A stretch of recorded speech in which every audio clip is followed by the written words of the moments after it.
जितने भी अभिभावक यहाँ पे आए हुए हैं अलग अलग स्कूल के हैं, 9 में 11 में बच्चों को फेल किया गया, उनके सारे गार्जियन यहाँ पे आए हुए हैं।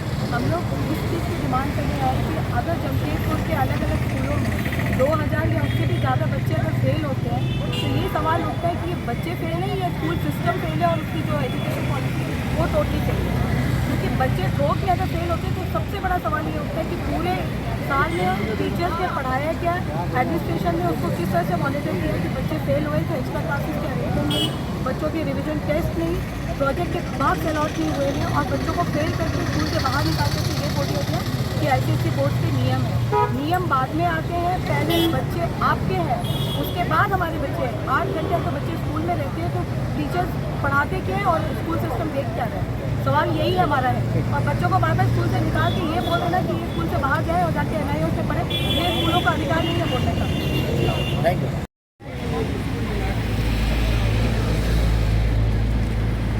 शर्ट दे देना मेरे को, शर्ट अच्छा लगा।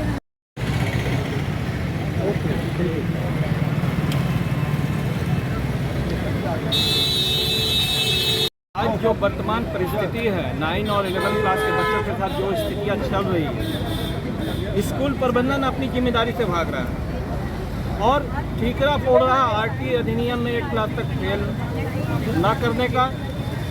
दूसरा जो है कोरोना काल को दोष दे रहा है कि बच्चे ने पढ़ाई नहीं की। और तीसरा जो है 11 क्लास में बच्चों द्वारा गलत सब्जेक्ट का चूज करना, ये 3 सब्जेक्ट दे रहे हैं। क्या स्कूल प्रबंधन इसके लिए जिम्मेदार नहीं है? जमशेदपुर अभिभावक संघ आज उपायुक्त महोदय के समक्ष 4 बिंदुओं पर मांग करने जा रहा है। पहला, शिक्षक द्वारा जो ट्यूशन की क्लासेस लिए जाते हैं बाहर में, वे टीचर स्कूल में जितना फोकस उनको करना चाहिए वो नहीं करते हैं और ट्यूशन क्लासेस में फोकस करते हैं, जिसका नतीजा होता है कि वे टीचरों द्वारा बच्चों को ऐसे नोट्स उपलब्ध करा दिए जाते हैं कि वे नोट्स जो है आप एग्जामिनेशन में आने वाले क्वेश्चन से टैली कर जाते हैं और ये एश्योरेंस टीचर द्वारा बच्चों को क्लास जो ट्यूशन लेते हैं उनको दिया जाता है, आप हमारे पास ट्यूशन के लिए आए। और वे बच्चे जो ट्यूशन नहीं लेते हैं उनको क्लास टेस्ट में प्रोजेक्ट वर्क में कम मार्क्स दिए जाते हैं।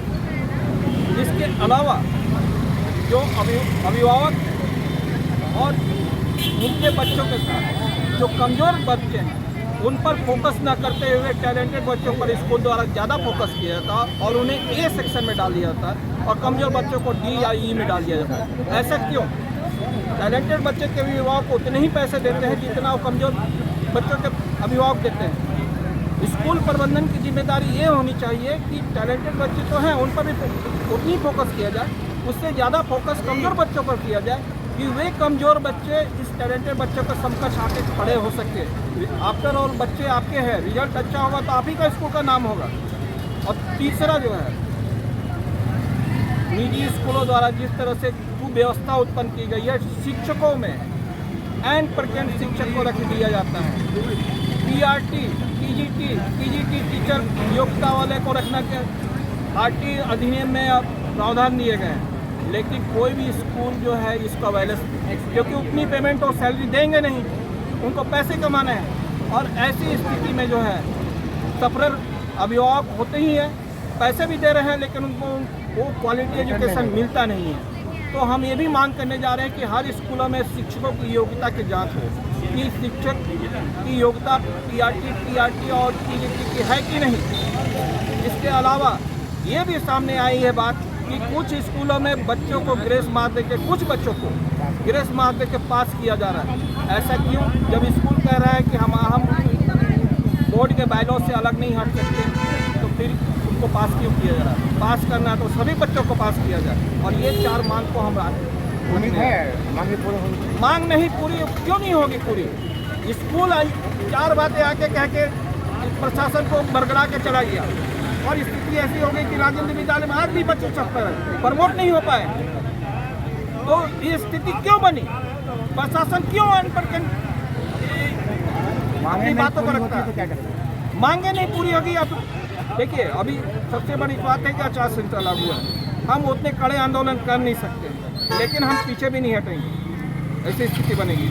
और एक मुद्दा ये भी है कि जो आज बच्चे क्यों फेल हुए, उनका मेन कॉज मैं बता देता हूँ। स्कूलों में निचली कक्षाओं से बड़ी संख्या में बच्चों का नामांकन लिया जाता है, लेकिन वे बच्चे 9 तक आते 8 तक आते आते स्कूलों द्वारा टारगेटेड हो जाते हैं, क्योंकि 10वीं और 12वीं में एक तय संख्या में ही रजिस्ट्रेशन करने का बोर्ड द्वारा स्कूलों को अधिकार दिया जाता है। वो तय संख्या से ज़्यादा बच्चे होंगे तो छटेंगे ही, और यही कारण है कि आज जो बच्चे फेल हुए हैं वो छाटे गए। तो ये सबसे बड़ा मुख्य कारण है। आप इतनी बड़ी संख्या में क्यों लेते हो एडमिशन? ये जो आप देखिए हमें चाहिए हर स्कूलों से मापदंड क्या होना चाहिए? मापदंड नहीं होना चाहिए, उतने ही बच्चों को आप लीजिए। एक स्कूल में ज़्यादा बच्चे आ जाते हैं, कुछ स्कूलों में बच्चे आ ही नहीं पाते हैं। सभी स्कूलों में बच्चे चाहिए। आप फॉर्म भी उतनी बैठते हैं जितनी आप ज़्यादा काम